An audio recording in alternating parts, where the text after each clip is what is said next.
Part 17. Fortunate Young Gentleman. Author, Rong Xiao Rong. Chapter 162. The door latch was broken. Su Mei is on the bed. Li Tianlan is at the table. Tang Yao Yao was outside the door, holding a sword. Her eyes swept over Li Tianlan and Su Mei one by one, and finally stopped on Tang Ning's face. Tang Ning still couldn't believe it. They said they thought about things every day and dreamed about things at night, but they didn't say that whatever they dreamed about at night would come true. But he had dreamed about Xiao Ru and Xiao Yi before, and they were coming to the capital soon. He only dreamed about Tang Yao Yao last night, and he saw her immediately today. Could he still be dreaming? If all this was a dream, he wouldn't have to explain to Tang Yao Yao why Li Tianlan was in his room and Su Mei was on his bed. He reached out his hand with some suspicion and pulled Tang Yaoji's face. Soft, very elastic, and very real. Snapped. Tang Yao Yao opened his hand, pointed at Li Tianlan, and asked, "Why is she here?" Tang Ning said in surprise, "You've really come to the capital." Seeing the natural joy on his face, Tang Yao Yao was very satisfied, but when she thought that he actually came into the room with two women in the capital, she immediately said with a straight face, "When I left, Xiru and Xiaoi asked me to watch you and not let you mess around outside." She first gave herself a defensible reason, then pointed at Li Tianlan and asked again, "Why is she here? Why did you come to the capital?" Tang Ning wanted to pinch her face again to confirm. Seeing Tang Yao Yao's face darken, she immediately said, "We are here to study strategies. If you don't believe me, just read it." He gave her some manuscripts on the table. Tang Yao Yao looked at the paper with written text in Li Tianlan's hand and accepted the explanation. Then she looked at Su Mei and asked, "What about her?" Tang Ning thought for a while, but couldn't think of a reason to explain why Su Mei, a poker friend, appeared on the bed in his room. He looked at Tang Yao Yao and said, "Are you hungry? I made your favorite assorted casserole. Do you want to try it? I don't know if Li Tianlan, Su Mei, and Tang Yajing will come. Tang Ning doesn't do much, probably just enough for his share plus Prince Run who is helping him." Suddenly there were three more people, which was not enough. Fortunately, the three women don't have big appetites. Su Mei's appetite is quite big, but she can only eat a small bowl today. As for King Run, he is just a child and can only eat half a bowl. The sturdy young man looked up at the closed door upstairs, then looked down at the bowl that he could see the bottom of, and said aggrievedly, "I was here first." He just picked up the chopsticks and saw Ling Yun coming over. He hurriedly protected the bowl and said loudly, "Mine." Ling Yun held a silver needle in his hand, shook his head and said, "I'll try it with this needle first, Your Highness will eat it later." "No," King Run opened his eyes wide and said, "Your needles are pricking here and there all day long. They are so dirty. I won't let you prick them." After he finished speaking, he hugged the bowl and took a sip of the soup. He grinned because it was so hot. He raised his head and said, "Look, it's not poisonous. Go get me a bowl of rice. No, I want 3 bowls." He smacked his lips, still savoring the aftertaste of the soup, counted the numbers on his fingers, and murmured, "1 mouthful of vegetables, 3 mouthfuls of rice. Room upstairs." Tang Ning looked at Su Mei and explained to Tang Yao Yao, "Miss Su is my friend. She just wanted to take a rest." Tang Yao Yao glanced at him and said nothing. If this vixen-looking woman was the only one in his room, she would have doubted something. But since Li Tianlan was there, she no longer doubted anything. After all, only 2 people can do that kind of thing, and the 3 of them must be innocent. While eating, she glanced at Li Tianlan a few more times, and then looked at Su Mei. When she looked down at herself, she became angry for no reason. Su Mei looked at Tang Yao Yao and asked, "Is this Mrs. Tang?" Tang Ning was a little confused. Li Tianlan had misunderstood his relationship with Tang Yao Yao at first. Do they look like a couple? Before he could explain in a hurry, Tang Yao Yao put down his chopsticks, raised his head and said, "Who is Mrs. Tang?" Su Mei glanced at her with a half smile but said, "So it's not Mrs. Tang." Her smile contained too many meanings. Between women, women can often understand each other's meaning with just one look, and understand the meaning behind the words. Tang Yao Yao's chest began to rise and fall. "I'm full, see you next time." Su Mei put down her chopsticks, glanced in the direction of the bed with some regret, and walked out of the room. Downstairs, looking at a strange and beautiful sister walking out of the room, the piece of tofu that Zhao Yuan had just picked up fell to the table with a clatter. He picked it up with some distress, blew on it, and put it back into his mouth. "I'm full too." In the room upstairs, Li Tianlan put down his chopsticks, stood up, and said, "Let's go. I'll give it to you." As Tang Ning finished speaking, she felt that the temperature around her seemed to have dropped a lot. Fairy Tang picked up the sword she put aside and looked at it carefully. Li Tianlan looked back, smiled, and said, "No need." Tang Ning stood up and closed the door. Tang Yajiao wiped her sword and said, "You are living well alone in the capital." No. Tang Ning shook her head and said, "I'm not used to not being around you in many places." "Really?" Tang Yao Yao glanced at him and asked, "Why didn't I see it?" Tang Ning looked at her and asked happily, "Why did you come to the capital?" Tang Yao Yao sheathed her sword and said, "I came to see our business in the capital." Tang Ning asked again, "How long will you stay this time?" "I don't know." Tang Yao Yao shook her head and said, "Maybe half a month, maybe a month." "Do you really want me to leave?" "No." Tang Ning shook her head and said, "If you stay for another month, Xiaoi and the others will come."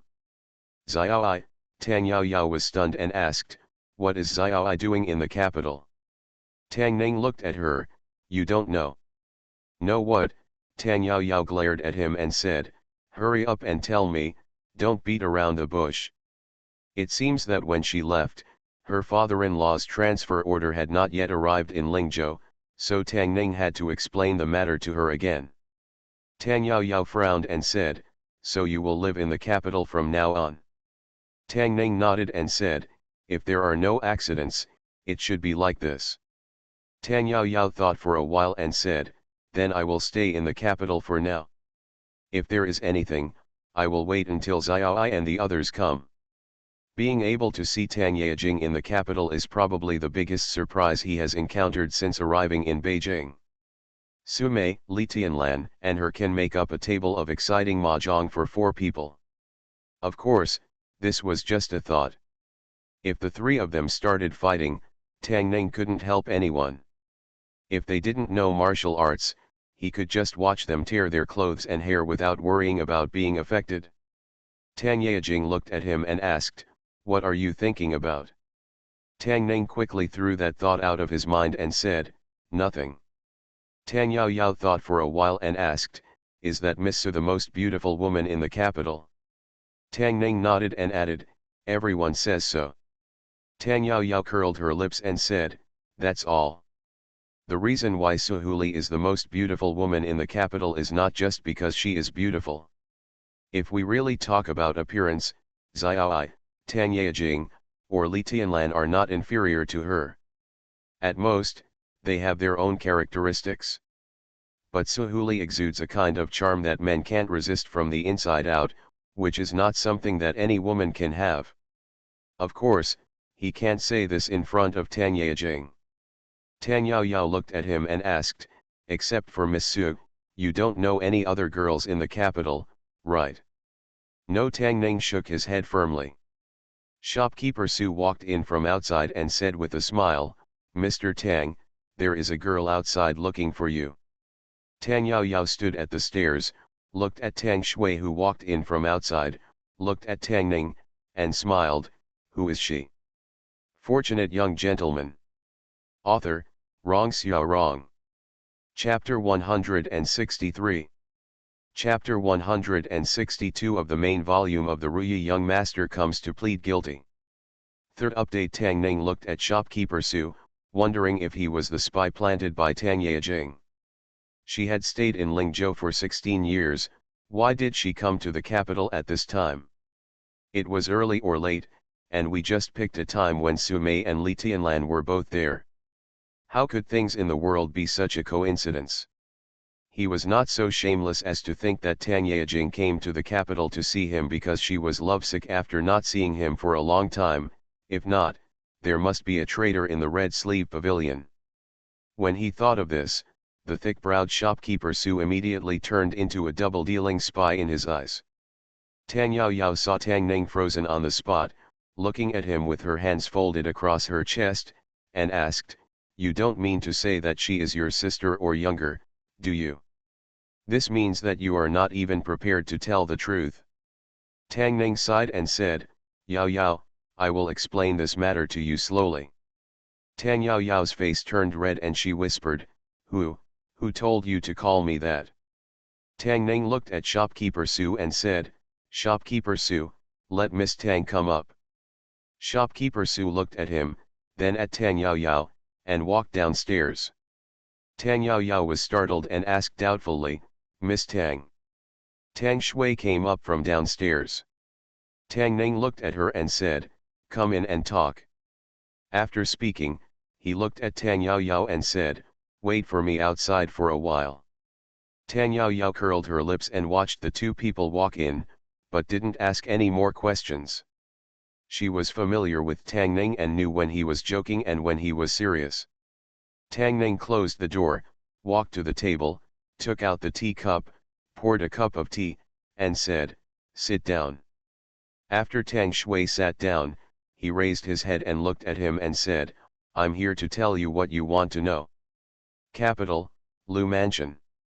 The Lu family is a family of generals who have been loyal for generations. The last head of the family was a military god with great achievements in the Chen state. He made great contributions to the Chen state and made outstanding achievements. The current head of the family was also a famous general in the Chen state.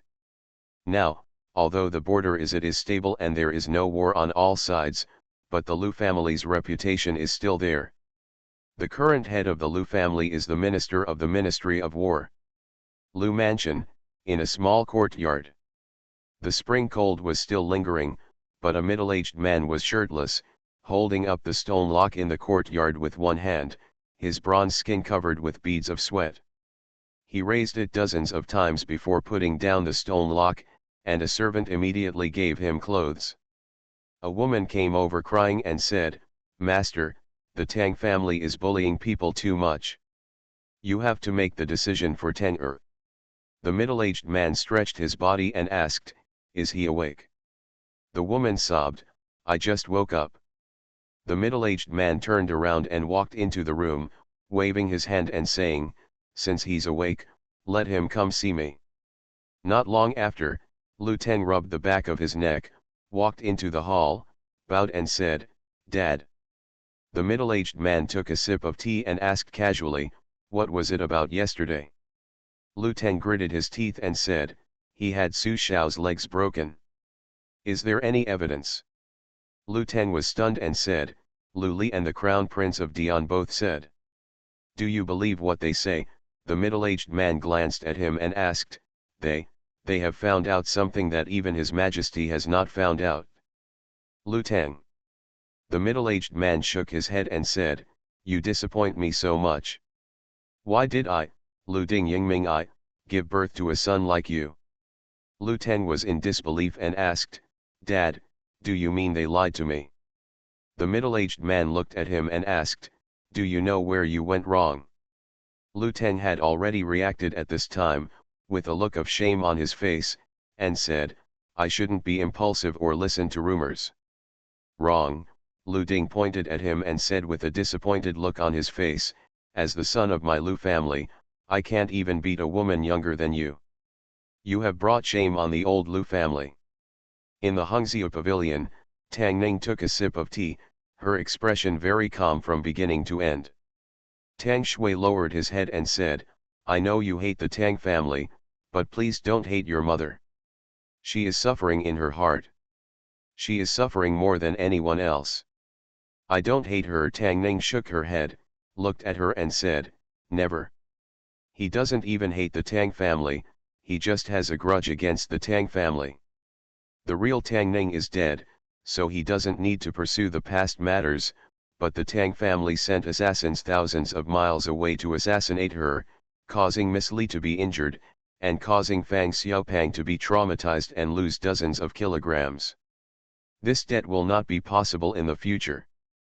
Doesn't count. Tang Shui looked at her and said happily, you don't hate her. I don't hate her. Tang Ning shook her head. He had parents and had no feelings for the miserable young lady of the Tang family. Of course, no matter what, this body was given to her by her, so Tang Ning owed her a favor, which he would repay when he had the opportunity in the future, but this favor had nothing to do with the Tang family. Tang Ning stood up and said, Miss Tang Shui, if you have nothing else to do, please go back. Tang Shui picked up something from the table and asked, is this yours? Tang Ning didn't know what she was doing with his freshly washed hair tie. After a moment of confusion, she nodded. Tang Shui looked at him and asked, can I take it away? Tang Ning looked at her, wondering what she meant by this. Thank you. Tang Shui didn't wait for his answer, put it away, stood up, and walked out the door. When she reached the door, she paused, turned around, and said, I'm older than you, you can't call me Tang Shui, you should call me sister, remember this in the future. This time, she didn't wait for Tang Ning to answer, and simply left. Tang Ning shook her head. This Tang girl, like Tang Yao Yao, didn't like to listen to other people's opinions. He knew a lot about the Tang family, and he also knew that this Tang family's eldest daughter was picked up by the Tang family from outside. The two people who had nothing to do with the Tang family, let alone anything. He shook his head and walked to a wall on the left. Estimating the height, he leaned against the wall and shouted, Tang Yao Yao. Crash. There was a sound of tables and chairs overturned next door, and soon, Tang Yaojing walked in from outside with a sullen face. However, the anger on her face disappeared when she stepped into the room. She looked at Tang Ning with some concern and asked, have you found your family? Tang Ning smiled and said, Xiao Yi and Xiao Ru are my family. Tang Yao Yao opened her mouth but didn't say anything. The worry in her eyes deepened. Manager Su stood outside the door and said, Sir, someone is looking for you again. After that, he added, it's not the girl this time. Tang Ning and Tang Yao Yao walked downstairs and saw the thin young man who wanted to take his leg last night standing there. When Lu Tang saw Tang Ning coming downstairs, he strode over and bowed, Brother, I'm sorry. I didn't investigate clearly yesterday and was too impulsive. I almost made a big mistake. I'm really sorry. Tang Ning found out last night that this young man named Lu Tang was a bit stubborn. Now it seems that although he is a little brainless, he is still better than those guys who are full of conspiracies and tricks. Of course, this does not mean that he appreciates this guy who wanted to take his leg yesterday. Tang Ning did not want to argue with him, waved his hand, and said, you go. Lu Tang looked at him, straightened his body, and said, I almost made a big mistake last night. Today I come to apologize. Brother, if you want to beat me or scold me, Lu Tang will never frown.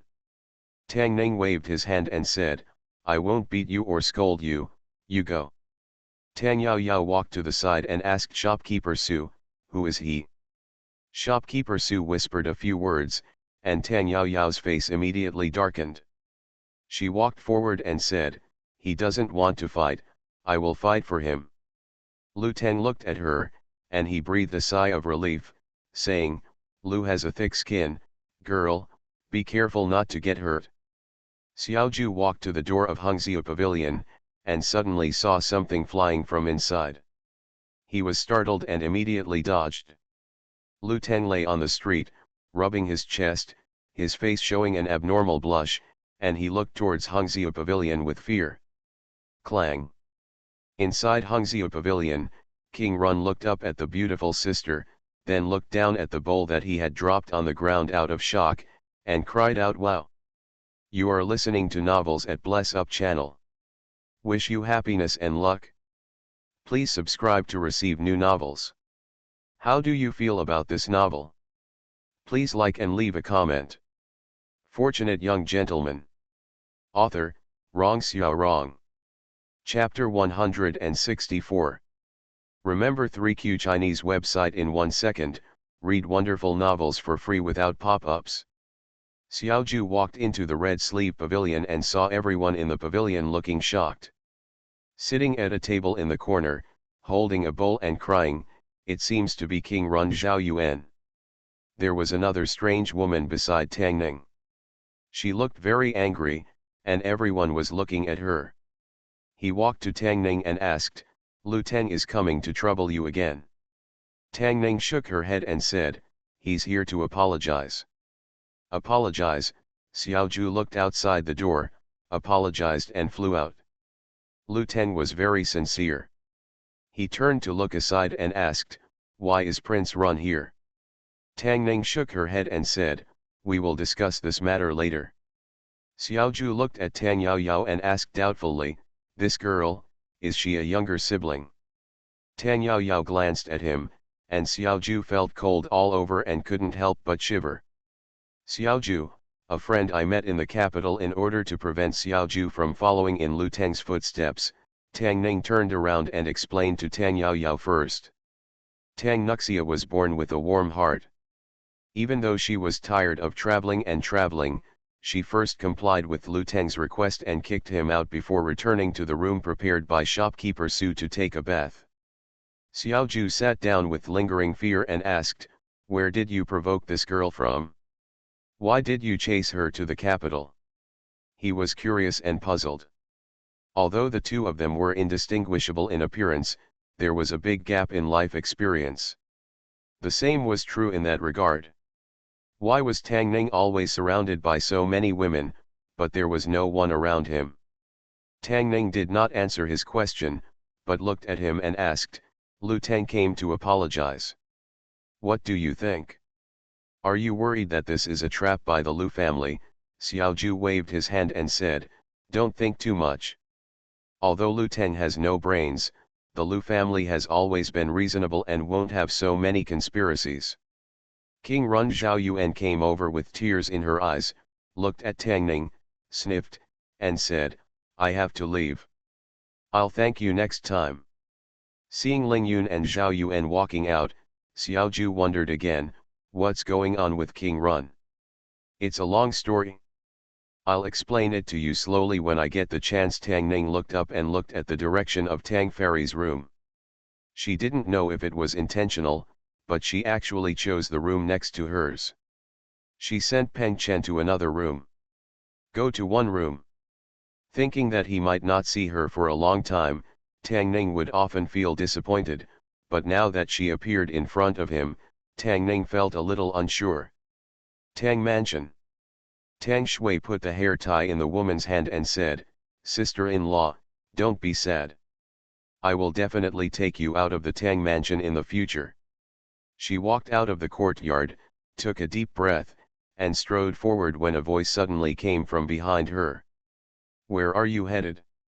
She turned around, looked at the figure, lowered her head and said, "Second uncle."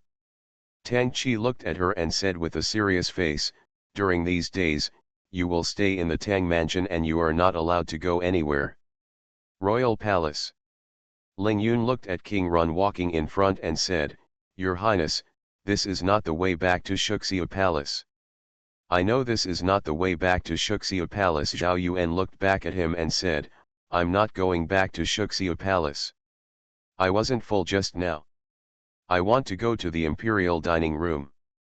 I want to eat fried snacks fish." Ling Yun shook his head helplessly and followed him towards the Imperial Dining Room. A moment later, Zhao Yuan stood outside the Imperial Dining Room, pointed at the two Imperial chefs and said, "Don't stir the fried fish all the time. If you stir it up, it will fall apart. If it falls apart, it won't taste good." In another palace, Two old men looked at an answer sheet in front of them and shook their heads. One person smiled helplessly and asked, "What should I do? What else can be done?" The other person's expression was also full of helplessness and said, "Leave it to His Majesty exactly as it is." An old man sighed, "The three Your Highnesses are all talented people, but they never understand His Majesty's thoughts. Although it is an examination, apart from testing their true talents and learning, Your Majesty does not want them to use their thoughts in other places." Another old man shook his head and said, "It's not unusual for them to do this. You and I both know that no matter who of the three highnesses makes a mistake, they will need to make up for it 10 times or 100 times. It is not up to them. Your Majesty is here."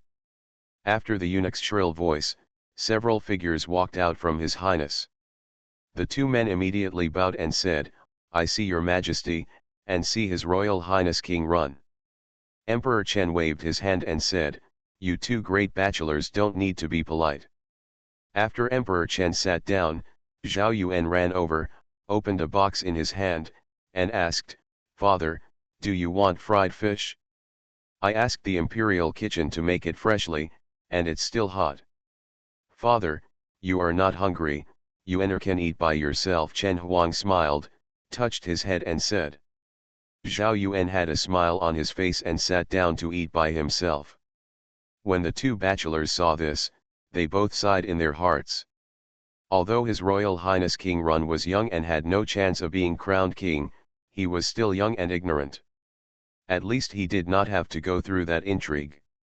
With His Majesty's love for him, he would definitely do it for him in the future. Arrange a good ending. Emperor Chen looked at Prince Run with doting eyes, looked away, then looked at the two bachelors, and asked, "Have you, the two beloved ministers, read the answer sheets of the three of them? How about it?" An old man bowed and said, "Your Majesty, your three highnesses are all outstanding men. Their answers are all reasonable and have many merits." All right, all right." Emperor Chen waved his hand and said, "It's always the same thing. I'm tired of hearing you say it. Wei Jian, go and bring me what they wrote." Eunuch Gao responded, walked down, took the answer sheet from the two old men, and walked back slowly. Emperor Chen took the answer sheet, looked at it, and sneered, saying, "King Kong thinks that the imperial examination needs to be reformed and cannot be undertaken by the Ministry of Rights alone. Prince Duan thinks that the court should not treat the nobles too favorably, and should be like ordinary students, and enter the officialdom through the imperial examination. Prince Huai thinks that both of them are right." The two university scholars lowered their heads and did not interrupt. Prince Duan's uncle is Tang Huai, the Minister of Rights. The Ministry of Rights monopolizes the power of the imperial examination, and therefore wins over many civil servants in the court. This is Prince Duan's biggest capital in his fight for the throne.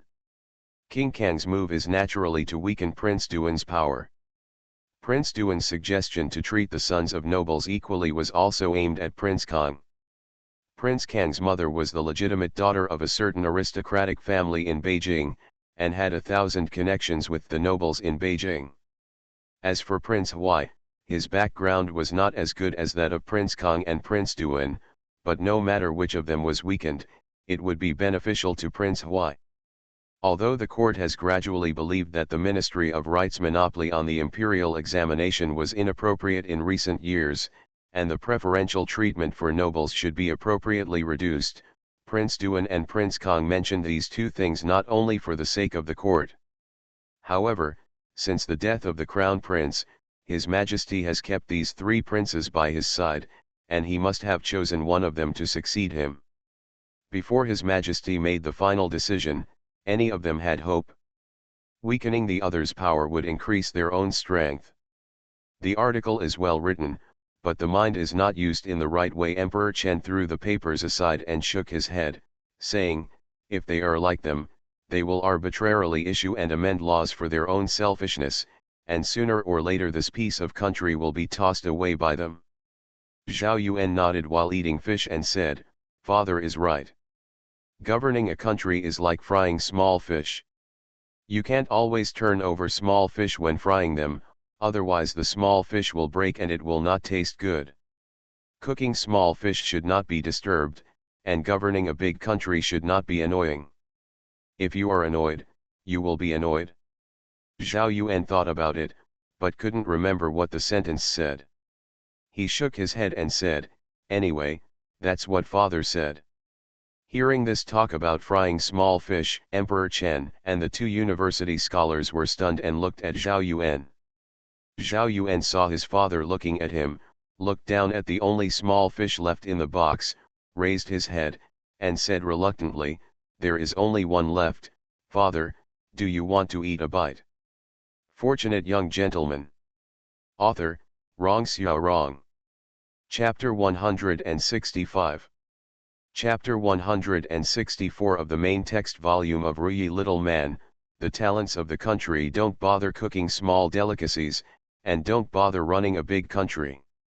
The two bachelors repeated a few sentences and looked at King Run, who took out a small fish. Eyes widened. The original sentence of this sentence should come from Laozi's masterpiece Tao Te Ching, governing a big country is like cooking small delicacies. If these words were said by King Duan, King Kong, or King Huai, although they would be surprised, they would not be so shocked. After all, the three of them are one of the three princes whom His Majesty stayed in the capital to personally train. They are the best among all the princes and receive the best education from the royal family. But the one who said these words just now was the 11-year-old King Run. The two bachelors are usually responsible for the homework of the princes, and they know their abilities clearly. Although His Royal Highness Prince Run cannot be called naughty, he has never studied hard and did not even recognize the words. When did he secretly read Tao Te Ching? As King Run's mentor, the two of them were even sure that His Highness King Run could not even recognize the words governing a big country is like cooking small delicacies. To be able to say don't disturb small things while cooking, don't disturb a big country is not just as simple as reading the Tao Te Ching. It requires reading it into your heart, and you also need a certain talent to connect it with the principles of governing a country. Superior. Emperor Chen's eyes were even more incredible. He looked at the two bachelors and asked, "Two beloved ministers, did you teach what King Run just said?" The two men shook their heads quickly and said, "Your Majesty, we have never taught His Highness Prince Run the Tao Te Ching." Emperor Chen still didn't believe it. Several emperors of the Chen kingdom all advocated reform. When the throne came to his hands, he also followed the example of the previous emperor and vigorously promoted reform. In the early days of his reign, many reforms were carried out, but he went through many stumbling blocks. He has been in office for many years and has gone through many twists and turns before finally realizing the truth that the people should not be troubled. Such a way of governing the country was actually explained by his 11-year-old son with the help of a few small fishes. If he had realized this truth in his early years and abandoned those measures that disturbed the people in pursuit of quick success and instant benefits, the national power of Chen state today would have at least reached another level. A trace of doubt appeared on Chen Wang's face, and he asked, "Yuan, who taught you that sentence just now?" If it weren't for the teachings of the two great bachelors, he would have doubted the intentions of the people behind it. "No one taught me." Zhao Yuan had finished eating the last fish and said, "I heard it myself today." "Where did you hear it?" "I heard what the man who saved my mother-in-law said," Zhao Yuan said with a look of aggrievedness. "Father, he didn't even give me the assorted pots to eat, and that beautiful sister even scared me to drop my bowl. After a while, let the imperial chef, can you do it for me again?" Emperor Chen then remembered that last time Tang Ning saved concubine Shu, he had agreed to Prince Run's request to come to the door in person to express his gratitude yesterday. Although Prince Run was young, he was still stubborn and knew that it was a good thing to be grateful. However, among them, apparently there was something going on that he didn't know about. Chen Huang looked out the door and said, "Ling Yun, come in."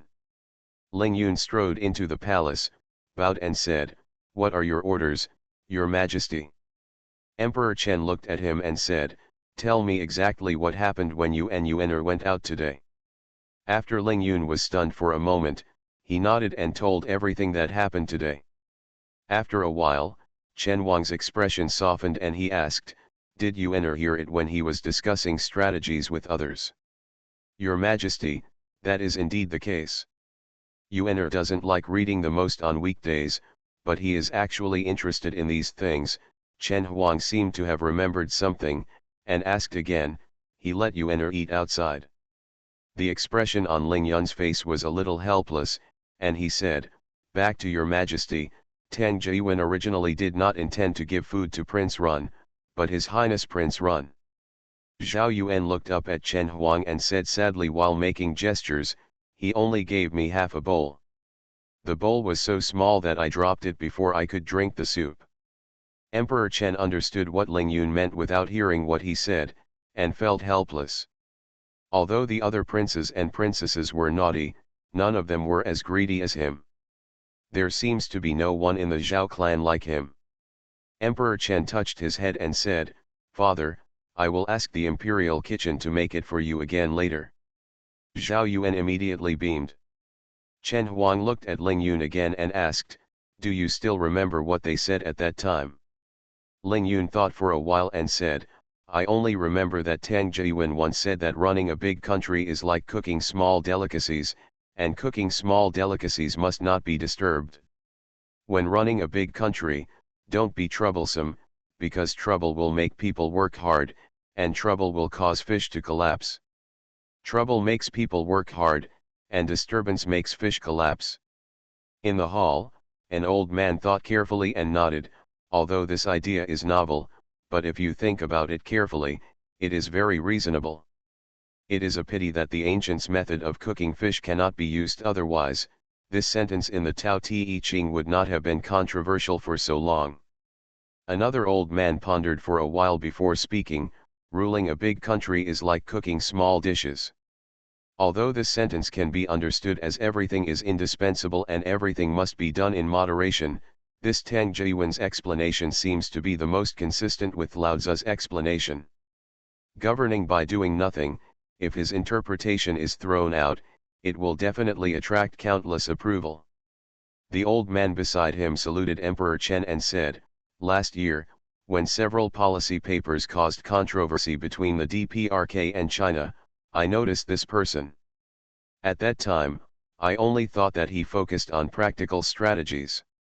I didn't expect that he also had such a high level of knowledge in governing the country. Yan, now it seems that this is the true talent of the country. Although this boy is young, he is indeed very talented. With one policy paper, he saved the national treasury 1,000,000 silver coins. I didn't expect that he also has great insights on state governance." Emperor Chen helped Zhao Yuan wipe his mouth and asked, "Governing a country is like cooking small fish. Yuan, do you think this sentence is right?" Prince Run nodded vigorously and said, "Yes, I was wondering why the small fish fried in the imperial kitchen were always broken off. It turns out that they didn't understand this principle. This time it tastes much better." Emperor Chen smiled, and after a moment, he looked down and said, "Prince Duan, Prince Kong and Prince Huai are 3 adult princes. As princes, they only know how to fight for power and profit. They are not as good as a child. I will pass on my order to let them face the wall for 3 days and reflect on their mistakes." When he looked at Prince Run, his eyes became soft, and there was some regret. Although Yuan was young and greedy, he had a pure heart and could be cultivated.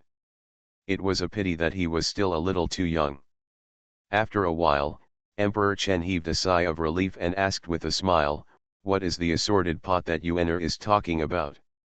Zhao Yuan said with some boasting, "It's just putting all the ingredients together and cooking them." "Father, you haven't eaten it before, it's delicious." Emperor Chen smiled and said, "Then father, please try it later." Before Tang Yejing came to the capital, all Tang Ning had to do every day was to exchange ideas with Li Tianlan and occasionally play cards with Su Mei to relax. After Tang Yejing came to the capital, he could no longer do these things as he pleased. The provincial exam is approaching, and he should seize the time to review, but for this provincial exam, he actually has nothing to prepare. There is no need to think about the first round at all. He has memorized all the books long ago, and there will be no problem unless there is a typo. There is no need to prepare for the second round of poems. As for the third round of policy essays, he had already read all the books available on the market, including 30 years of imperial examination policy essays, 100 secret papers, previous top scholars teach you how to write policy essays, and so on.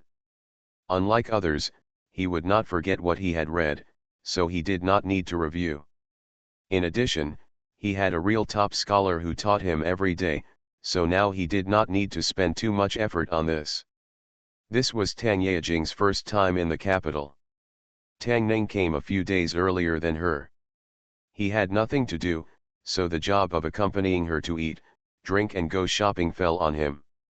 Fortunate young gentleman. Author, Rong Xiao Rong. Chapter 166. Prince Duan, Prince Kong, and Prince Huai were all punished by His Majesty to reflect on their mistakes behind closed doors. This news spread like wildfire within half a day. Just one piece of news caused a small shock in the capital. From the court officials and dignitaries to the common people, they all knew very well that those princes who left the capital and went to their respective fiefdoms had almost lost the opportunity to ascend to the supreme position since the day they left the capital, and would never return to the capital, the center of power. Unless all the princes left by His Majesty in the capital died. But Prince Duan, Prince Kong, and Prince Huai were different. They were kept by the emperor, and the three of them were often asked to participate in or discuss important state affairs. Even without thinking, you can think that this is a test for the three of them. One of them will eventually sit on the position of crown prince. Among the three, Prince Duan and Prince Kong are the most respected. Prince Duan is backed by the Tang family, and behind him is the civil service group headed by the Tang family. Behind Prince Kong are many dignitaries in the capital, as well as several aristocratic families. The strength of the two princes can be said to be evenly matched. Prince Huai's power is much inferior to that of the two of them, but the temporary superiority does not represent anything. The final result still depends on the decision of the emperor. The fact that Prince Huai can be kept in the capital shows that he still has a high status in the heart of the emperor and is also likely to become the final winner. In any case, the scene of punishing three princes at the same time is the first time in recent years. Without knowing the reason, many people have doubts in their hearts. Tang Ning doesn't care about these things. Accompanying Tang Yejing shopping has exhausted all his energy. Shopping is indeed a woman's nature. Tang Yejing's family is so rich. When she arrived in the capital, she was like a silly girl from the countryside entering the city. She shopped all the way. After half an hour, Tang Ning's hands were almost full. After walking around for so long, are you hungry? How about finding a restaurant to eat? Tang Ning could only take a roundabout tactic. No matter what, find a place to rest first. Speaking of eating, Tang Yao seemed to remember something and said, I heard that Tianrunju in the capital is very famous. There is also a couplet called Guests Go to Tianrunju, and they are actually guests from heaven. Why don't we go there to eat? I heard that the food there is delicious.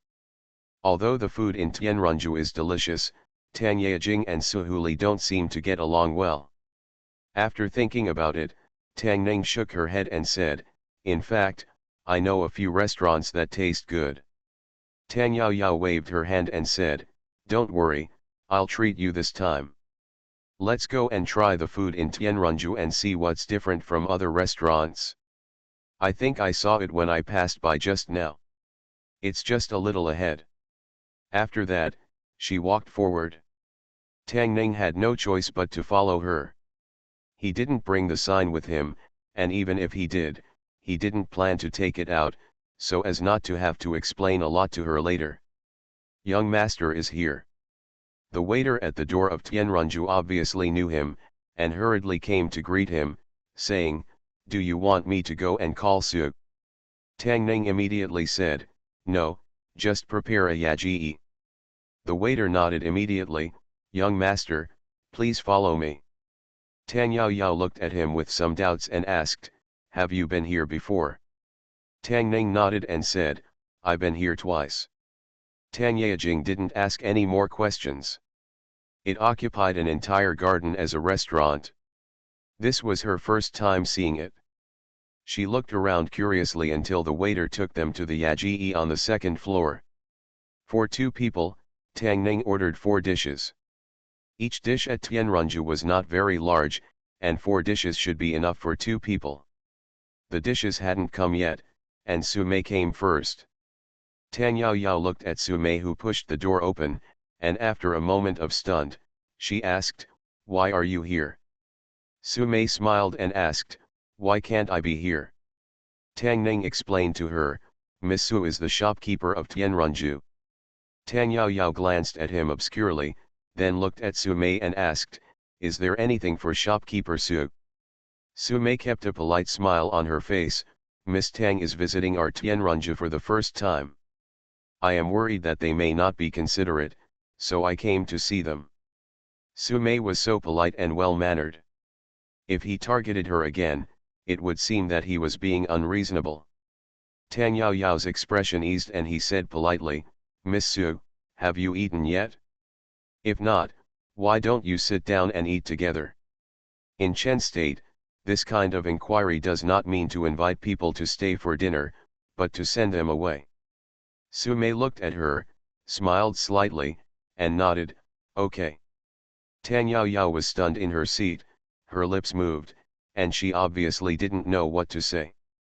Tang Ning sighed inwardly. Tang Yajing was only a 16-year-old little demon. How could she defeat Su Mei, a 1,000-year-old fox demon? This meal was not going to be peaceful. 4 dishes for 3 people were not enough, so Tang Ning asked the waiter to add 2 more dishes. After the dishes were served, Su Mei picked up a piece of fish for him and said, "You study hard every day. Eat more fish to replenish your body." Tang Yajing glanced at her and put 2 more pieces of tofu on the plate in front of him, saying, "Eat more tofu. It's good for your health." Tang Ning looked at Su Mei and then at Tang Yajing. He really didn't think he had read the bloody novel about the jealousy between the first and second bedrooms. If he only eats Tang Yao Yao, he will offend Su Hu. If he offends Su Hu, he might fall into her hands at some point. If he only eats Su Hu, offended Tang Yao Yao, and now he has to fall into her hands. If they take both of them, they will only get worse. He will definitely be strangled to death today. He didn't eat Tang Yao Yao's tofu or Su Mei's fish. He picked up his chopsticks, took a few mouthfuls of rice, and said, "I'm sorry, I like to eat white rice." This meal was tasteless. If I had known it, I would have insisted on eating elsewhere. After leaving Tianashanju, Tang Yajing no longer wanted to go shopping. Tang Ning carried her things and returned to Hongxiu Pavilion with her.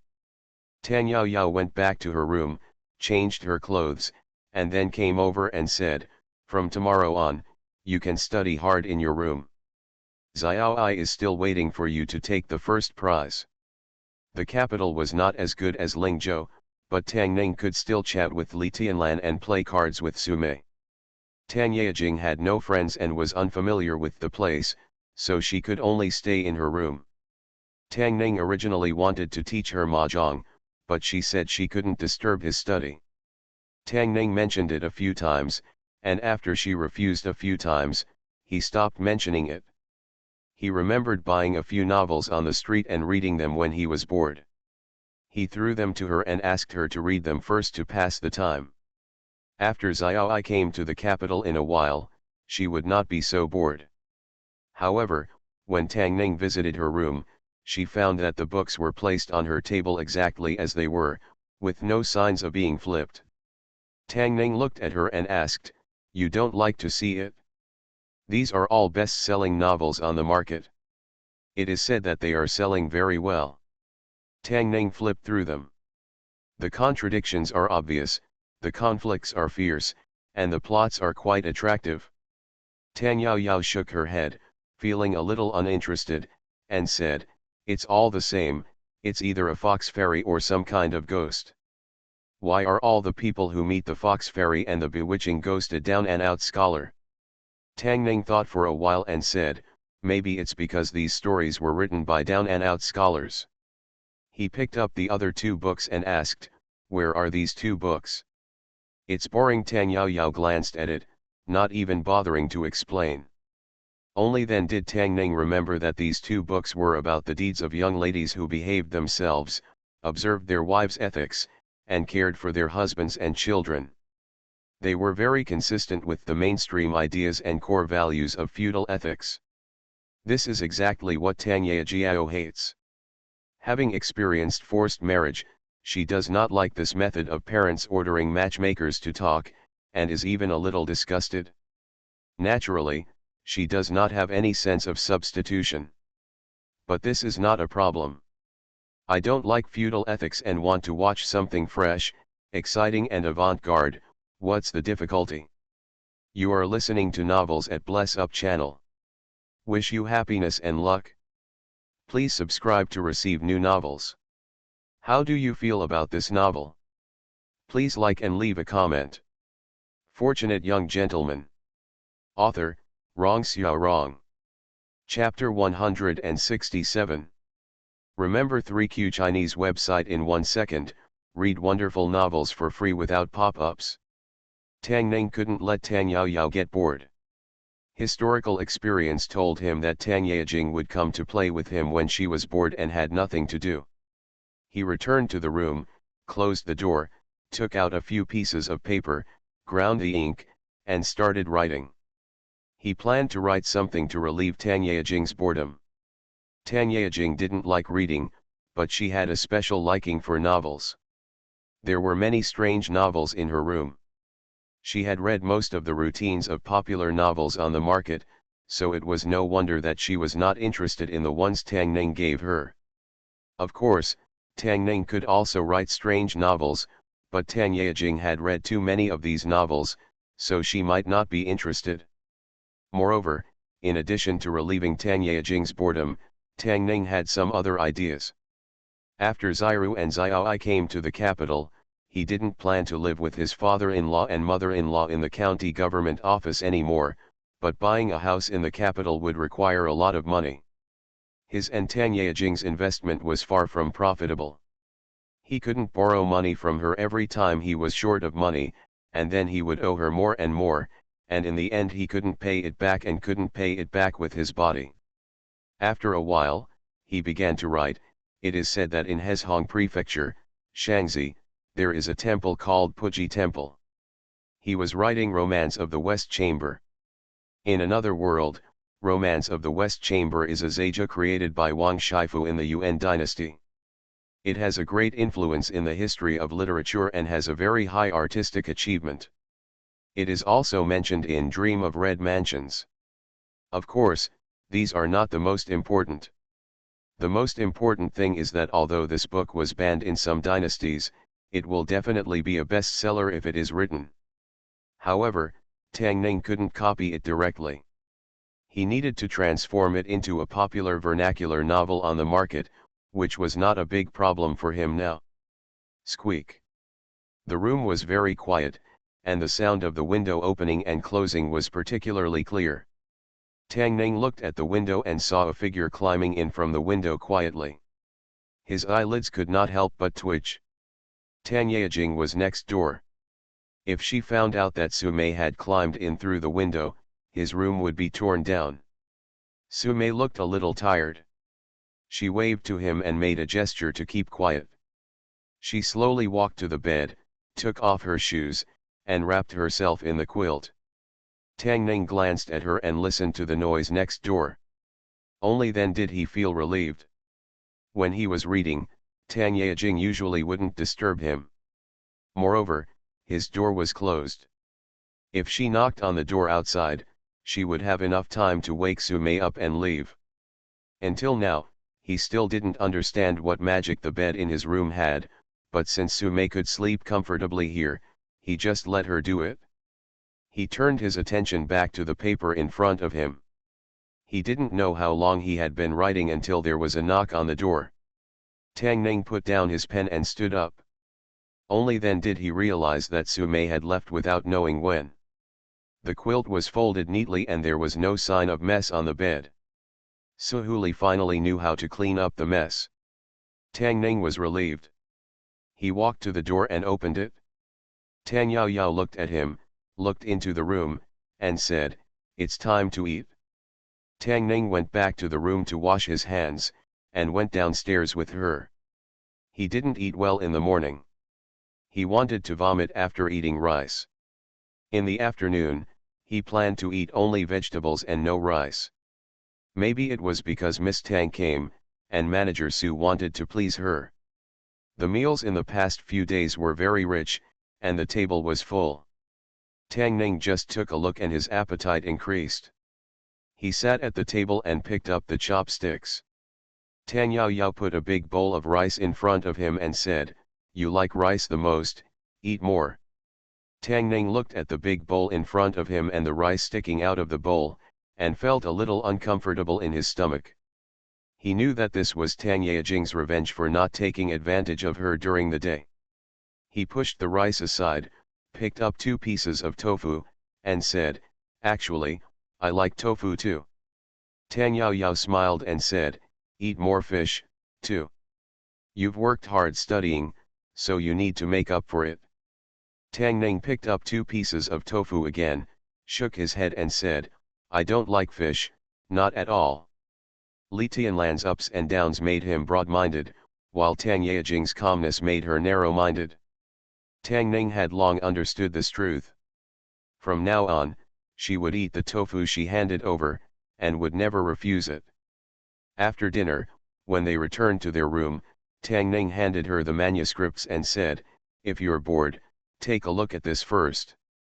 Tang Yejing took the manuscripts and asked, "What is this?" "You'll know when you read it." Tang Ning walked back to his room. He was not sure whether Tang Yejing would be interested in the romance of the West Chamber. After all, Lady Tang was a different woman, and she might not be interested in love affairs. But Xiao I must like it very much. When she comes, I will discuss with her and let her give me some suggestions for revision. He closed the door and stopped thinking about these things for the time being.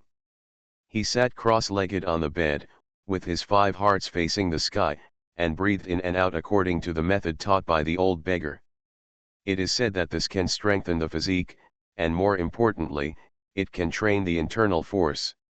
Tang Ning has not felt any obvious changes in his body yet, let alone the legendary internal force.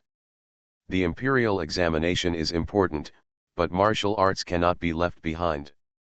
Since Tang Yao Yao came to Beijing, Tang Ning has really felt a strong sense of crisis. As a man, he couldn't beat Su-mei, Li Tianlan, Tang Yejing, or even his cousin who was not related by blood.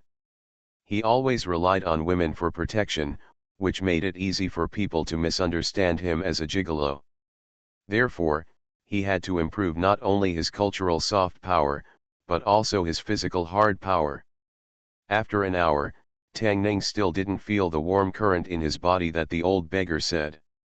He probably understood that his talent might not be good enough. He could only work harder on weekdays to catch up with Tang Yejing and the others.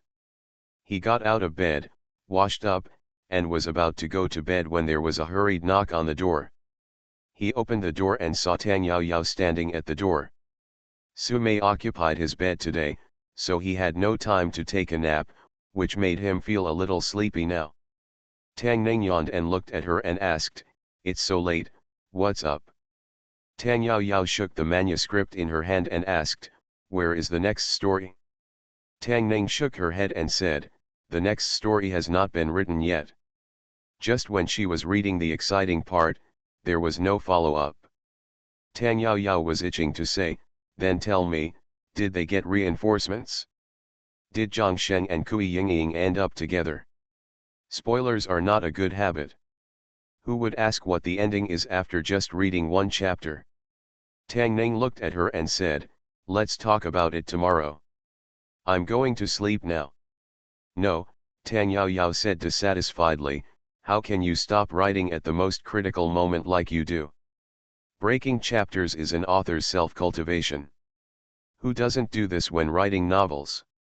Tang Ning yawned and said, I'm a little sleepy now. I'll write it tomorrow and you can read it. No, now. Tang Yao Yao refused without any hesitation. She was thinking about the ending of Kui Yingying and Zhang Sheng. If she couldn't see it tonight, she wouldn't be able to sleep well. Tomorrow. Today. Tomorrow. Today. Tang Ning yawned, looked at Tang Yao Yao, and said, I won't tell you. What can you do to me? Clang. A cold light flashed. Tang Yao Yao looked at him with a smile and asked, will you tell me? Tang Ning looked down at the sword on his neck and nodded, tell me. As an author, it is not a good habit to interrupt the chapter. Especially when the reader knows the address.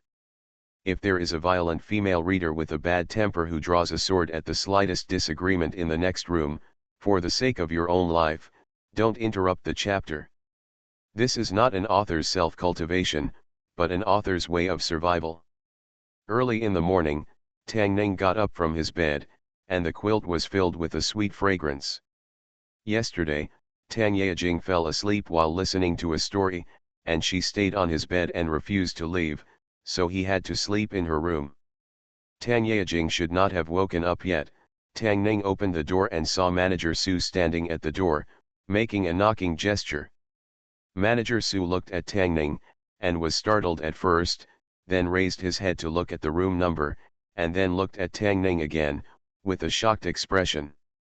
He covered his eyes and said, sorry, I'm leaving now, I didn't see anything. Fortunate young gentleman. Author, Rong Xiao Rong. Chapter 168. Tang Ning originally wanted to write a chapter every day for Tang Yao Yao to read and relieve her boredom, but she couldn't help Tang Yao Yao's pleading and reluctantly told her the story of the romance of the West Chamber overnight. This chapter was first published, Love, You, Sound, Novel Network, please remember the URL.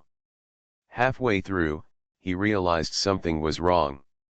From an artistic point of view, this is a description of ancient youth breaking through feudal secular thoughts and expressing the desire of young men and women for love. The plot is fascinating, the images are vivid, the literary talent is outstanding, and it is very poetic and picturesque. However, if you really talk about it, this is just talking about poverty. The story of a scholar who climbed over a wall to steal a young lady. Tang Ning was very sensitive to things like circumventing the wall, and she was worried that Tang Yao Yao might think that he was hinting or insinuating something. After he finished speaking, he realized that his worries were unnecessary. Tang Yao Yao had not thought about it at all. Thinking about it, after all, it was Tang Yao Yao who climbed over the wall, not him, so this is not an innuendo. But Tang Yeji's behavior still needs to be condemned. There is no way to put a sword on someone's neck to urge them to watch. It depends on whether he will tell her stories in the future. When she is bored, she can find a way to relieve her boredom. He spent a day copying several manuscripts of the first chapter of The Romance of the West Chamber. After breakfast the next day, he borrowed a cloak from shopkeeper Su. When he and Peng Chen were going out, Tang Yao Yao came from behind. Followed. She followed Tang Ning and asked, what are you doing so mysteriously? Tang Ning said casually, I have to go out for something, so just stay in the Red Sleeve Pavilion. There is no need to follow. Tang Yao Yao looked at him and asked, do you want to go to Tianashanjia to meet that fox? Tang Ning thought for a while and said, if you want to follow, then you can. He was going to do business this time, not to steal a fox. The reason why he was dressed like this was because of other considerations. The capital was the capital of Chen State, the most prosperous city in Chen State, and the center of politics and commerce. Tang Ning was going to the west district of the capital today, where there were many shops and countless merchants gathered. He walked to the roadside, stopped a woman carrying a vegetable basket, and asked, "Madam, how can I get to the bookshop here?" "Bookstore," the woman looked at him, shook her head and said, "There is no bookstore here." Tang Ning asked in surprise, "Isn't this the West Market? How could there not be a bookstore?" "Not only is there no bookshop here, there is no and either." The woman glanced at him and left with the vegetable basket in her arms. While Tang Ning was stunned, Peng Chen walked over from the front and said, "I found the bookstore." Movable type printing has been around for a long time, and it has developed to a very mature level today. Book publishing in the capital is very developed. What Peng Chen found was not a bookshop, but a street of bookshops. There are more than 10 bookshops, large and small, on both sides of the street. Tang Ning first walked along the street, finally selected a medium-sized store and walked in. A clerk was sitting in the shop and saw someone walking in. He looked up at him and asked, "Printing a book or submitting a manuscript?" "These bookshops will take on some private work on weekdays, and they will also publish some books for sale, with high production and sales. Large bookshops will have some regular literati writing for them, and they will also accept submissions from others. In order to avoid manuscript piracy, you only need to bring out some of the exciting content when submitting." Tang Ning hid her body in her cloak and said in a hoarse voice, "Submit." The guy pointed to a table and said, "Leave it alone. You can leave your address and wait for notification, or you can come here in 5 days to check the results." Tang Ning placed the manuscript of the first chapter on the table, turned around and walked out of the bookstore. He did not choose those stores that looked grand, nor did he choose those small shops. He selected 5 medium-sized bookstores and submitted the manuscript. When he went back, Tang Yaoyao looked at him, curled his lips and said, "I thought it was something. Does such a trivial matter need to be so secretive?" Naturally, Tang Yaoying didn't understand. Although the romance of the West Chamber is wonderful, its subject matter is also very sensitive. In today's world of feudal ethics and the war between men and women, whoever dares to advocate free love and steal a lady by climbing over the wall will be scolded to death by the great Confucians. Therefore, this book, the possibility of being harmonized is very high. However, if there is a demand, there will be a market. There are a lot of prostitutes that are not allowed to be sold on the market. Tang Ning has encountered several aunts who have asked him to sell erotic products. The more prostitutes, the better the sales. Of course, when people are wandering around the world, it is better to use a trumpet to protect their lives. To avoid accidents, it is better to be cautious. The world is dangerous and one must be on guard. He has not yet decided whether to use Li Qing as his pen name or simply Wang Shifu. Jingxi West Market, Shufang Street. In a bookshop somewhere, a clerk handed a few manuscripts to a middle-aged man and said, "Sir, this is a manuscript that someone submitted. Please take a look at it first." After the middle-aged man took it, he flipped through it casually, shook his head and said, "None of them are worth printing. It just so happens that the latrine is out of paper. We will send them all together in a while." In the bookstore opposite, a man threw a manuscript aside and frowned, "Don't show me anything of this caliber in the future." In another study room, the shopkeeper shook his head and said, "The good manuscripts have been taken away by those guys. At least you can leave some soup for us. Afu, the table inside is a bit wobbly. Take this one and put it under the table horn." Sanzuzai is located on Bookshop Street in the West Market of the capital. Although it is not as large as Beijianlu and Wenhuitang, it is still small in scale. In Sanzuzai, the clerk handed over a stack of manuscripts and said, "Shopkeeper Peng, this is the manuscript submitted today." After taking the manuscript, the well-built shopkeeper said, "It's too late to read it now. I'll read it when I get back." He tucked the manuscript under his arm and walked out of the bookstore. At the same time, Tang Ning has returned to Hangzhou Pavilion. He plans to write the complete version of The Romance of the West Chamber first. He is not worried that the book will not be published. Even if the shopkeepers of those bookstores are ignorant, they always know what they are doing. People. If he wasn't worried about the risks, he would have invested his own money. He was lying at the table writing a manuscript. Tang Yaoyao looked over and saw that she had read the manuscript yesterday. She looked away again and picked up a policy collection next to her, looked at it twice and then put it down. Only boring people like Li Bolan would read such obscure things. The story she saw last night was still interesting. Tang Ning was writing a manuscript and walking around the room alone. At a certain moment, her footsteps suddenly stopped. She walked slowly to the bed, lowered her head, picked up a long hair from the bed, and put it in front of her eyes to observe. Tang Ning had just finished writing the second chapter when a sweet fragrance came from the side. Tang Yaoyao stood beside him, looking straight at him. Tang Ning looked at her and wondered, "What are you looking at me doing?" "Don't move." Tang Yaoyao approached him and pulled out a hair from his head. There was a stinging pain on her head. Tang Ning covered her head and said angrily, "What are you doing?" Tang Yaoyao compared his hair with another hair, shook her head and said, "If it's not your hair, how could there be a woman's hair on your bed?" Tang Ning thought for a while, looked at her and asked, "You haven't forgotten that you slept in my bed the night before, right?" Fairy Tang shook her head, "But when I woke up, I had already made the bed." Tang Ning shook her head and said, "That's because you didn't notice." Tang Yaoyao shook her head and said, "Impossible." Tang Ning stretched out her hand towards her head and said, "Then I'll pull out a piece of your hair and compare it yourself."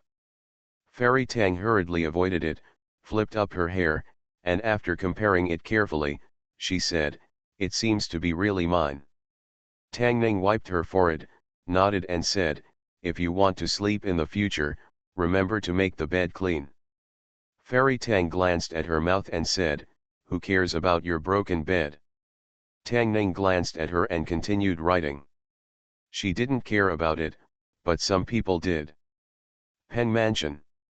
The Peng Mansion is located in the west district of the capital. Although it cannot be called a wealthy family, it can still be regarded as a small wealthy family. The family is engaged in book printing business. There is a bookshop and several bookstores in the capital, and the family is considered to be well off. On the dining table, shopkeeper Peng looked around and asked, "Where's Ziahe? Why didn't you come out to eat?" A woman said, "I just heard from the maid that she was reading in the room. Maybe she forgot the time." "Kui'er, go call the lady and ask her to come over for dinner." The maid responded and walked out quickly.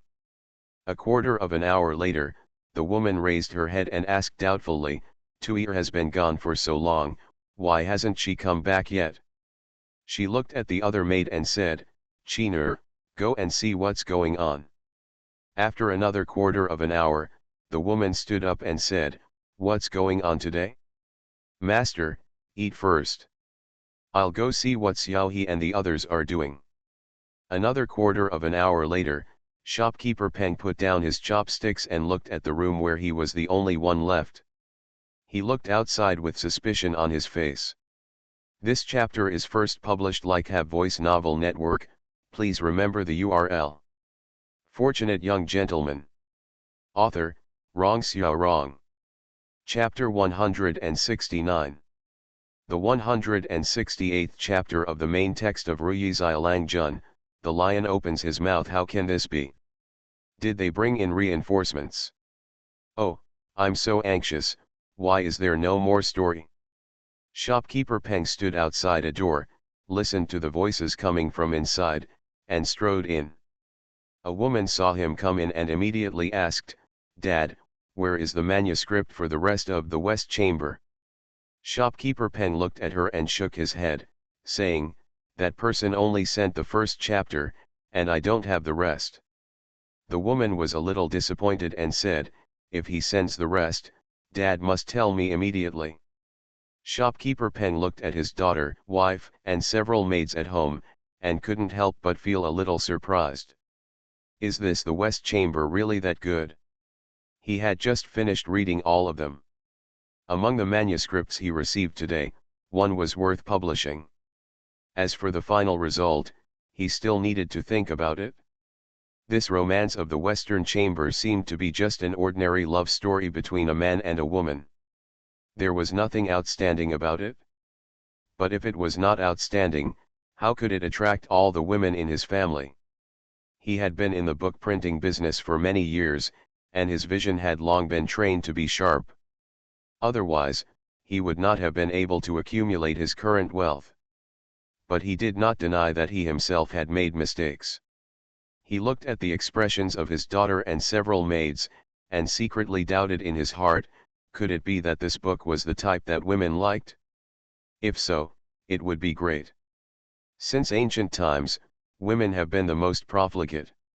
If he could capture their minds, would he be worried that the printed books would not sell? Just reading the first chapter was not enough to make him make up his mind. He hurried to the bookstore and asked as soon as he entered the door, did the author of Romance of the West Chamber leave his residence? The clerk was stunned, handed him a thick booklet, and said, "It's all here." Shopkeeper Peng opened the booklet, turned to the latest page, and after carefully searching, his expression was a little disappointed. Everyone left their names and addresses, but the author of Romance of the West Chamber did not leave one, which meant that they could only wait for him to come to the door next time. What if other bookstores reached a cooperation with him during this period of time? Wouldn't they lose an opportunity to make money in vain? Shopkeeper Peng was a little anxious, but he could only say helplessly, if he appears again, you must keep him and send someone to notify me. Through observing Tang Yejing in the past few days, Tang Ning understood a truth. No matter how high her martial arts skills are, she is first of all a woman. Using the means to deal with ordinary women to deal with her is also effective. If there are no Korean dramas for her to kill time, let her watch romance novels. It's not the domineering CEO of the future who falls in love with me, but the lingering love stories of young men and women in this era that make her immersed in the world and unable to extricate herself. Tang Ning quietly practices martial arts to catch up. When Tang Yejing finds that she can't beat him, he. Tang Yejing looked at him with her arms around her chest. What are you laughing at again? Tang Ning immediately came back to her senses and asked, where were we just talking about? Tang Yao reminded, when it comes to Lu Menmei going to Beijing to take the exam. Tang Ning nodded and said, Lu Menmei went to Beijing to take the exam, Du Liniang followed him, and the two of them loved each other in the capital, inseparable. The Peony Pavilion and the Romance of the West Chamber, both of which are two of the four great classical dramas in China, are both popular and excellent, and both have challenges to feudal Neo-Confucianism. The Chen state inherited and abandoned the Neo-Confucianism of the Song dynasty. The overall social atmosphere should be more open. Although this kind of book is unlikely to be recognized by the mainstream, it still has a large market. Tang Yao sometimes listened attentively, and sometimes lowered her head and spit secretly. Romance of the West Chamber tells the story of a poor scholar climbing over the wall to steal a lady, and Peony Pavilion tells the story of a man going to Beijing to take the imperial examination, and a woman follows him, and the man and the woman fall in love. These stories sound a little familiar. Xiaoi and the others will soon come to the capital. In addition to telling stories to Tang Yejing every day, Tang Ning writes manuscripts. 10 days have passed in a blink of an eye. In these 10 days, Su Mei came twice, and each time she came and left in a hurry. No one knows what she is busy with every day. She looks very tired. After Tang Yejing came, Li Tianlan went from coming every day to once every 2 or 3 days, and each time he stayed for a short time. Tang Ning only heard her mention twice that the envoys of Chu state were discussing something with Chen state. It started before the new year, and they have not reached a consensus yet. As for the woman named Tang Shui, he didn't see her once. Until today, he had finished writing Romance of the West Chamber and Peony Pavilion, and checked and revised them from beginning to end. Thinking of the manuscript he had submitted, he put on the cloak and walked out of the back door of Hungzhou Pavilion. West Market, Sanzuzai. Shopkeeper Peng sat on a chair, occasionally looking out the door, looking eagerly, with anxiety in his eyes. 10 days have passed since the man submitted the manuscript of Romance of the West Chamber here. In these 10 days, he asked his daughter to share the story with several close friends in the boudoir. Unexpectedly, it received unanimous praise. His daughter urged him several times a day, and he was also very anxious, but the man seemed to have disappeared. If Romance of the West Chamber had not appeared on the market, the last glimmer of hope in his heart would have been shattered long ago. At the door, a figure in a cloak walked in. This is the 5th bookstore that Tang Ning has walked into. The first 4 have made it clear that the story of the Romance of the West Chamber is not attractive and asked him to find another bookstore. If this one gives the same answer, he will have to think of other books. Wei. Seeing him walking in, the clerk from Sanzuzai suddenly jumped up from his chair and shouted, "He is the shopkeeper." Shopkeeper Peng was shocked and immediately walked out, walked up to Tang Ning, and lowered his voice, "You wrote the Romance of the West Chamber." Tang Ning looked at the shopkeeper, nodded and said, "It's me." "Please sit down." Shopkeeper Peng immediately stretched out his hand, turned to the waiter and said, "Here's some good tea." After the tea was served, he looked at Tang Ning and asked with a smile, "I wonder what your name is." Li Qing, a hoarse voice came from inside the cloak. Tang Ning thought about it carefully. If the trumpet uses Wang Shifu, who wrote the Romance of the West Chamber, it will continue to be used. By then, the Peony Pavilion must also be written by Wang Shifu, and the Palace of Eternal Life must also be written by Wang Shifu. In this way, first, Tang Xianzu and Hong Sheng might have a fight with Wang Shifu over the copyright issue. "You've already copied someone else's book, so don't cause other people any trouble."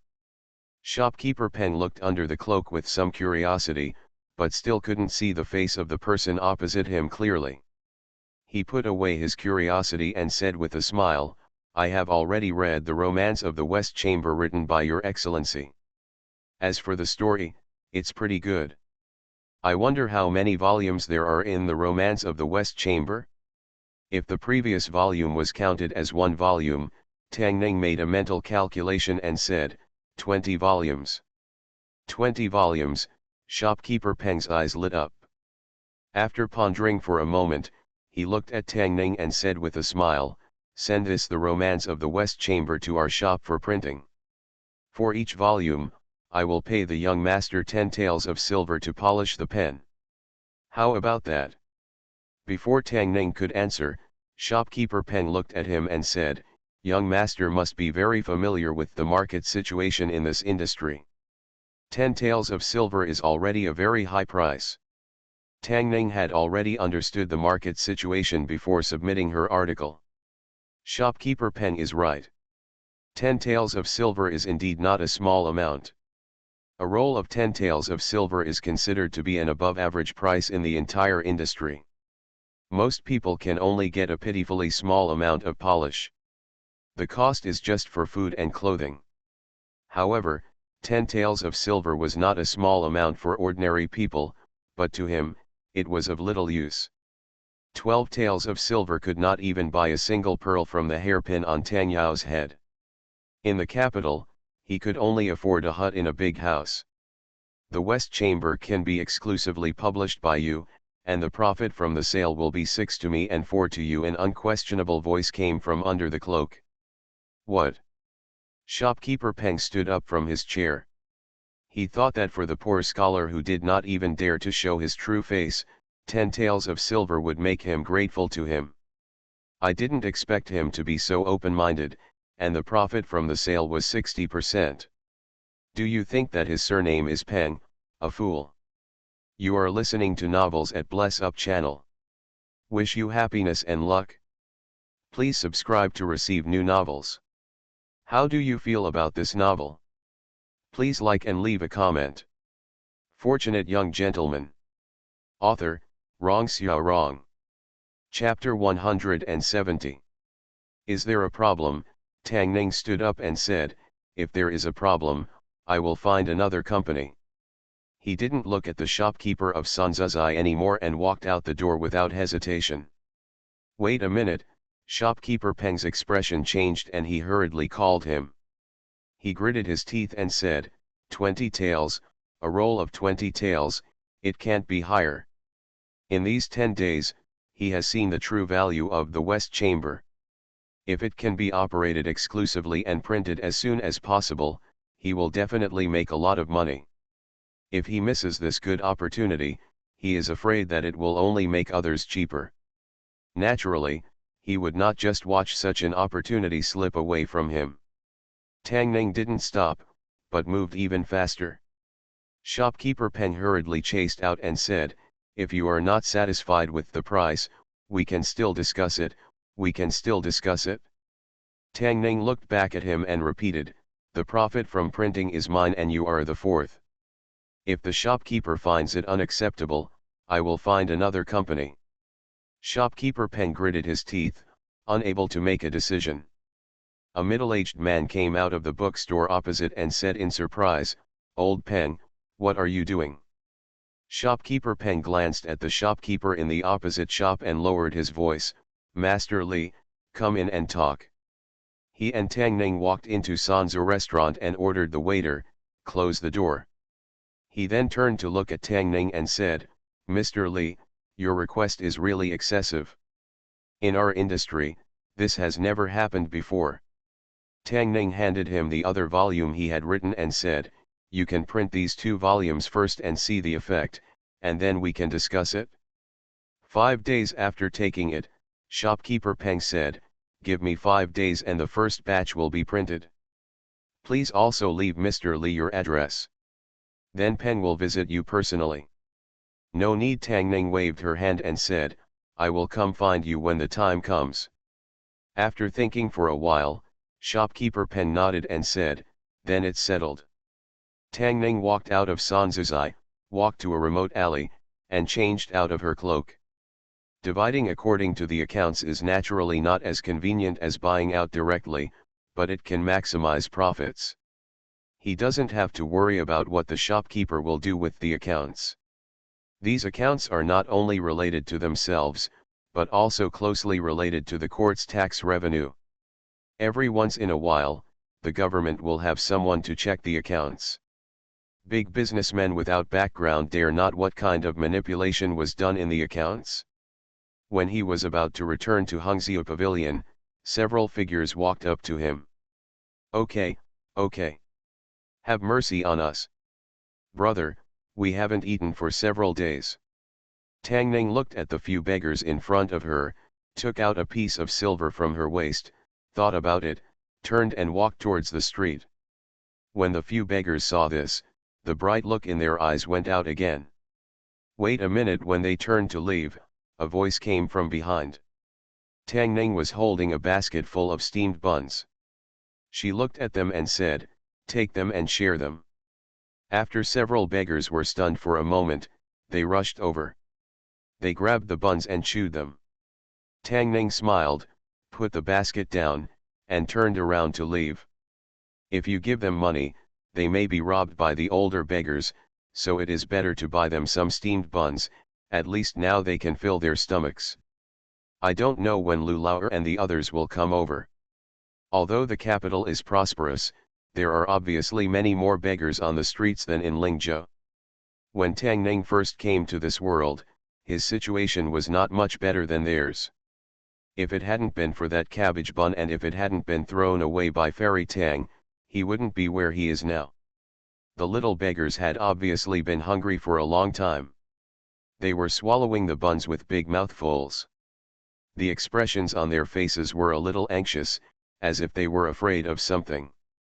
Not long after, there were several tall figures walking towards the side. A tall beggar looked at them and asked, did you get the money? Who asked you to buy buns? The older beggar immediately said, no, we didn't get the money. It was a bun given to us by a big brother. The beggar kicked him hard and said angrily, "Why are you standing here without asking for money? Go quickly. If you still can't ask for money today, I will break your legs." The little beggars got up hurriedly and rushed to the crowded streets. The two beggars cursed a few words and turned to leave. The waiter from the bun shop walked out of the shop and shook his head when he saw this scene. Just when he was about to take the cage back, a small figure quickly rushed out from the dark alley on the side and picked up the cage. Hitting the last bun, he quickly rushed into the dark alley. In Sanzuzai, shopkeeper Peng picked up the second volume of The Romance of the West Chamber and ordered a waiter, "Have someone hurry up and copy this copy several times." Not long after, he took a portion, returned home, handed it to his daughter while eating, and said, "Xiao He, this is the second volume of The Romance of the West Chamber. You read it first. By the way, yours the birthday is coming soon, and Dad plans to hold a banquet at home. When the time comes, you can invite more friends over." Ever since Tang Ning came to the capital, there has been no peace. All kinds of things happened one after another. He had fought with dandies, been in jail, and even entered the palace. However, after Tang Ning came to the capital, his life seemed to have suddenly returned to peace. The main reason is that since she came to the capital, he has been staying in Hungzhou Pavilion and has not gone out much. Xiaoju came every day, and the prescription seemed to be very useful for him. However, Xiaoju was obviously not satisfied and still obsessed with his kidney strengthening technique. Tang Ning mentioned in the letter to Xiaoyi that his room would be transferred to Xiaoyi when the time came. The secret books collected inside are also brought along. A few days passed in the blink of an eye. After washing up early in the morning, he went downstairs to have breakfast and heard the girls in the pavilion talking quietly. That Zhangsheng is too frivolous. There is nothing frivolous about the love between a husband and a concubine. Mrs. Kui is the bad guy. She breaks her word and beats the couple with a stick. I don't know when the third volume will be released. I've been waiting for 2 days. Who is this talented man Li Cheng? I have never heard of him before. I really hope he writes it soon. Tang Ning listened to the girls' discussion. Although she had some objections, judging from their conversations, she was still attracted by the plot. The sales of the book should not be too bad. After all, in another world with the same background, this is also a famous bestseller. He planned to go to Sanzuzai after breakfast. He put on his cloak and when he walked to the door of Sanzuzai, he saw 2 long queues outside the bookstore. On the left are some young men, and on the right are women. The length of the women's team is several times longer than that of the men. If you look closely, you will find that many of them are dressed as maids.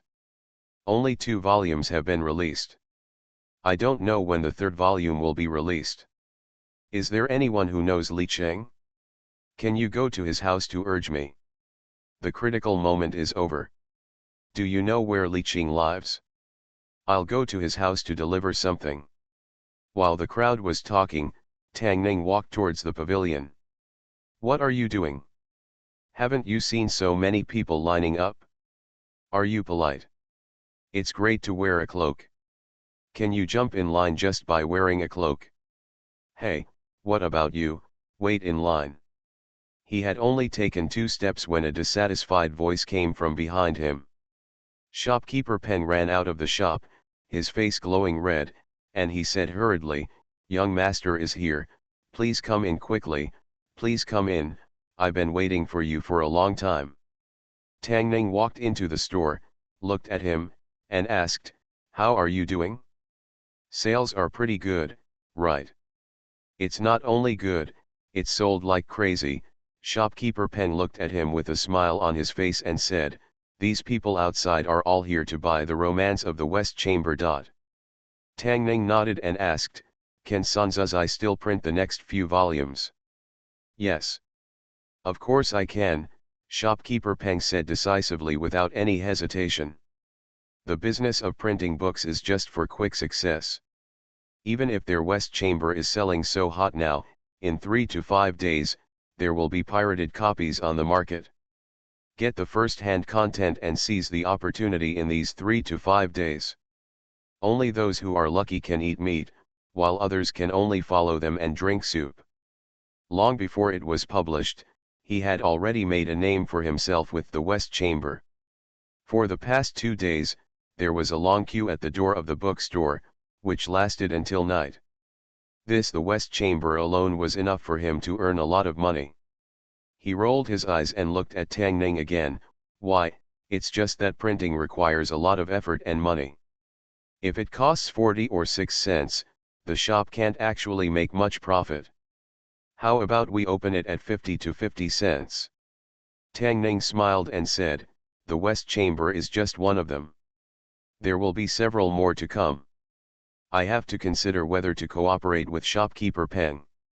What are you still thinking about?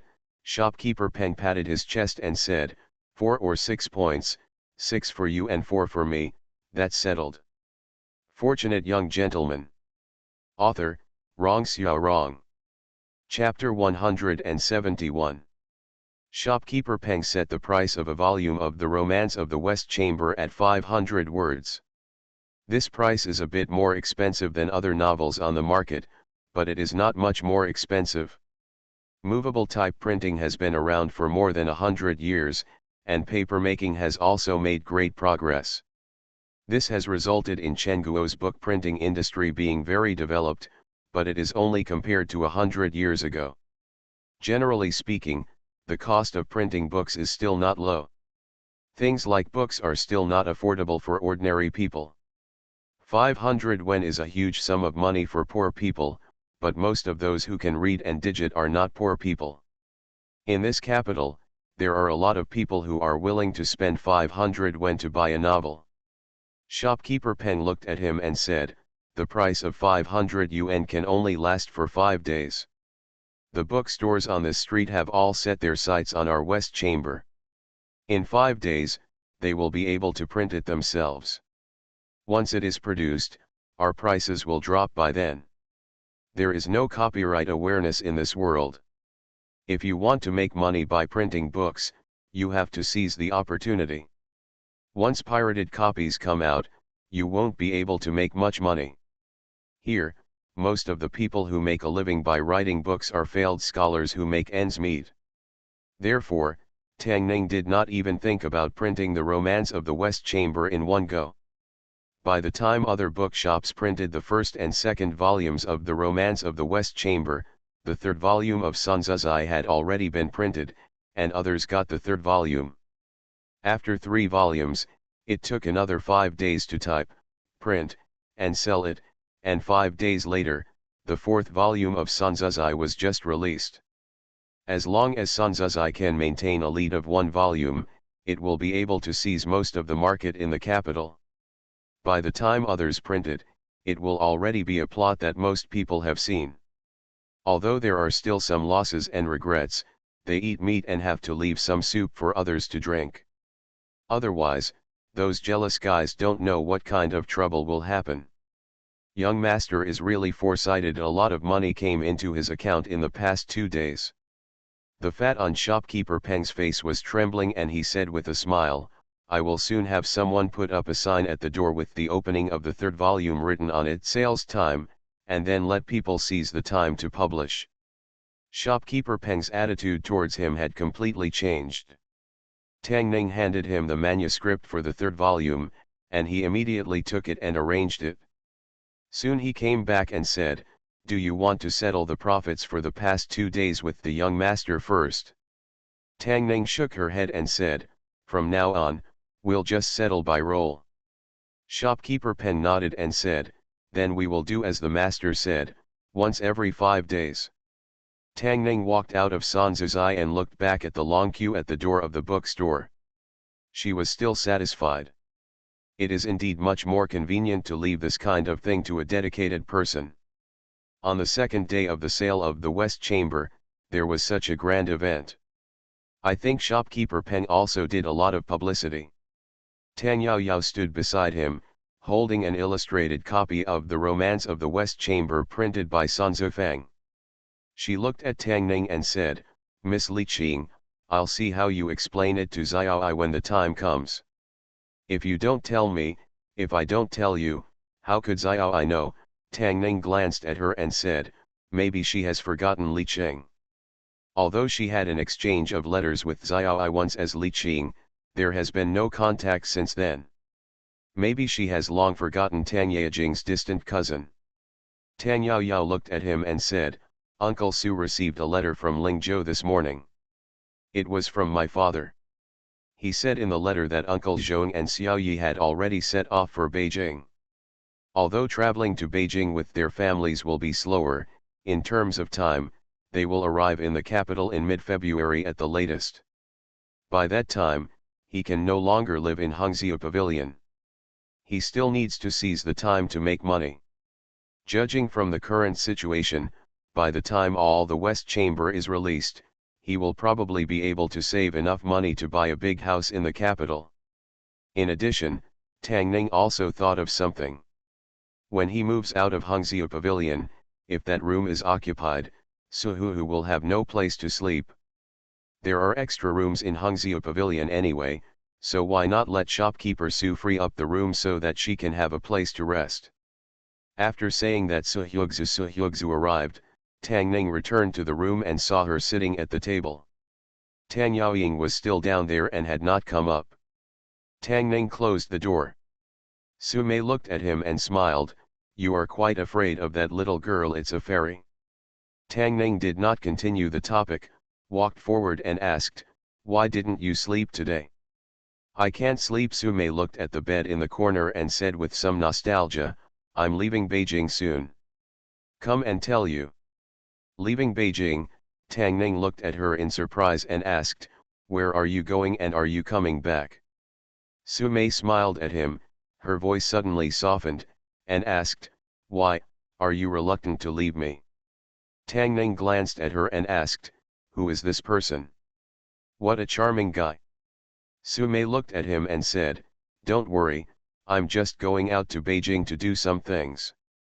It can take as little as a month or as long as a few months. I hope that by the time I come back, I'll be fine." "I called you number one scholar." Tang Ning didn't have many friends in the capital. The only one who could play cards with him was Su Mei.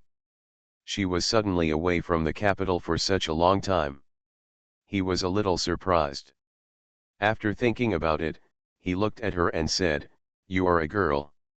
You are outside, be safe." Having said that, Su Hu cannot be treated as a woman at all. On the contrary, he should be more careful when meeting his men. If he is not careful, he will fall under her pomegranate skirt and cannot tell the difference between east and west. "Girl," Su Mei couldn't help laughing, "sister is no longer a girl." Tang Ning still remembered the last time she fell asleep holding her arms and looked like she was going to kill her when she woke up. She was obviously an inexperienced little girl, but she still had to pretend to be experienced in the world. It seemed that Tang Ning didn't bother to expose him because he couldn't beat her. Su Mei looked at him and said, "You have to take the exam well. I wonder if the number one scholar's bed will be different when you sleep on it." Tang Yaoyao knocked on the door outside and asked, "Who are you talking to?" Su Mei waved to him one last time and disappeared from the window. Tang Ning opened the door, and Tang Yaoyao peeked inside and asked, "I thought I heard a woman's voice inside just now." "You heard me wrong." Tang Ning shook her head, looked at her and said, "You are just too idle and you are hearing hallucinations. If it's okay, I'll teach you how to play mahjong. You can kill time when you get bored in the future." In the blink of an eye, another 10 days have passed, and 5 volumes of the book The West Chamber have been published. The plot is getting better and better, and gradually a West Chamber craze has been set off in the capital. The story of Zhang Sheng and Kui Yingying touches the heartstrings of countless people. Many young men and women in Beijing regard it as a classic. Several volumes of The West Chamber have also become the pillow books of countless women in the boudoir. Which girl has not fantasized about having a husband who is right for her? It may be a handsome young man who comes to them on a white horse, or it may be a talented man who is full of knowledge and recites poems across the wall. This is the dream they weave for themselves. Although after waking up from the dream, I still have to accept the orders of my parents and the words of the matchmaker, and spend the rest of my life with a person who does not know his appearance or his conduct. Now, this talented man named Li Qing writes their dreams on paper. What they read is Zhongsheng and Kui Yingying, but what they think of is themselves. For a time, no matter whether they were ladies from famous families or ordinary women in the capital, they all talked about the West Chamber whenever they got together. Of course there are praises and criticisms, and many people think that women should read books such as The Precepts of Women and Women's Training. The book The West Chamber describes a scholar climbing a wall to have a secret meeting with a lady, and the lady sneaks into the scholar's room. Spending the night in the middle of the night is a bad behavior that violates morals and disregards etiquette. There are also increasing numbers of people treating the West Chamber as a cancer.